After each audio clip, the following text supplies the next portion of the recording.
India ये वो देश है जिसने 1947 में अंग्रेजों से लड़के स्वतंत्रता पाई और एक डेमोक्रेटिक नेशन बना। ये वो देश है जहां महात्मा गांधी ने अपने देशवासियों के साथ लड़के आजादी पाई और भगत सिंह ने अपनी आवाज के बदले फांसी स्वीकार की। आज यही देश अपनी सबसे कमजोर हालत में है।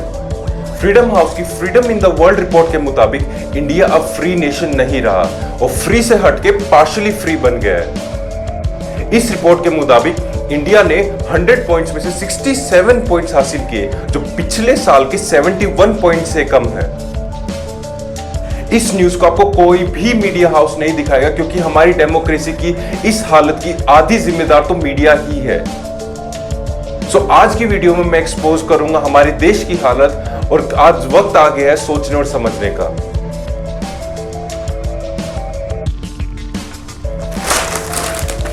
फ्रीडम हाउस एक यूएस की नॉन प्रॉफिट ऑर्गेनाइजेशन है जो इश्यूज जैसे पॉलिटिकल राइट्स, डेमोक्रेसी और ह्यूमन राइट्स के ऊपर एक रिपोर्ट, एक रिसर्च लिखती है।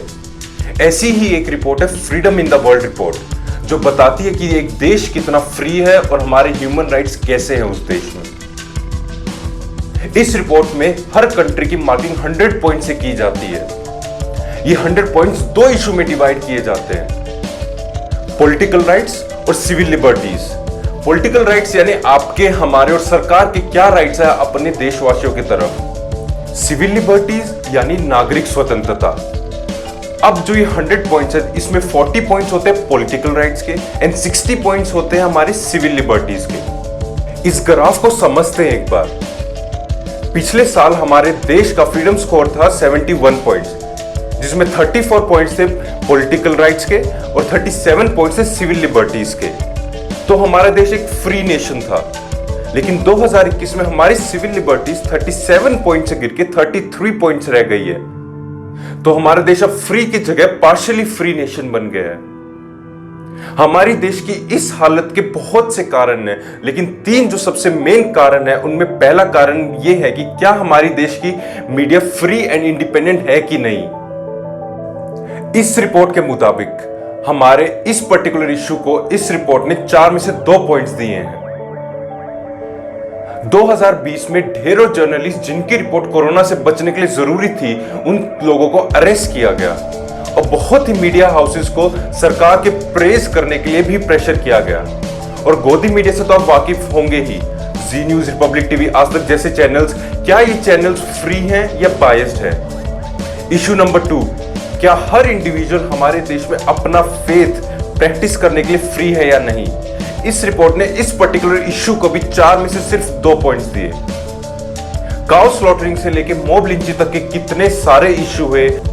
पॉइंट नंबर 3, क्या इस देश में हमारी जुडिशरी फ्री है या नहीं है, क्या ये इंडिपेंडेंट हाउस है या नहीं है। इसको भी इस रिपोर्ट ने 4 में से सिर्फ 2 पॉइंट्स दिए। 2020 में इस रिपोर्ट के मुताबिक हमारे प्रेसिडेंट ने पार्लियामेंट के अपर हाउस के लिए अपना खुद का चीफ जस्टिस नियुक्त किया गया। यह काम हमारे सुप्रीम कोर्ट का होता है, लेकिन पहली बार यह काम एक प्रेसिडेंट ने किया।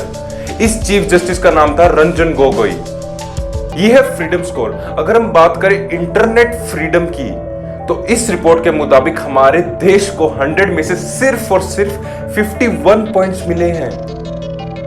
इसका सीधा और सीधा एग्जाम्पल है कश्मीर में लगा इंटरनेट क्रैकडाउन, जो पिछले 1 साल से कश्मीर में इंटरनेट बंद था।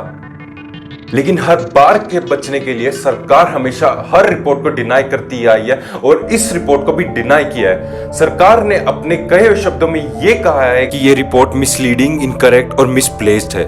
और सरकार ने जवाब देते हुए यह भी कहा है कि सरकार अपने हर सिटीजन, माइनॉरिटी या मेजॉरिटी को इक्वली ट्रीट करती है अंडर द सेम कॉन्स्टिट्यूशन। लेकिन क्या आप और हम देशवासी इस चीज को डिनाई कर सकते हैं? आपको और हमको भी ये पता है कि ये बिक गई है गवर्नमेंट, अब गवर्नमेंट में कुछ नहीं है। हमारे देश में माइनॉरिटीज भी सेफ नहीं है, हम इंडिविजुअल्स भी सेफ नहीं। कभी भी हमारे ऊपर सेडिशन लॉ लग सकता है, हमें क्रिमिनल घोषित कर सकते हैं, जिसका सीधा और सीधा एग्जांपल है दिशा रवि केस। अगर आपने दिशा रवि केस नहीं देखा तो लिंक ये रहा और लिंक डिस्क्रिप्शन में भी है, प्लीज जाके देखिए। अगर आप मेरे से और इस रिपोर्ट से सहमति बरते तो प्लीज नीचे कमेंट सेक्शन में अपने व्यूज दीजिए और लाइक एंड शेयर कीजिए, ताकि काफी लोगों तक ये वीडियो पहुंचे।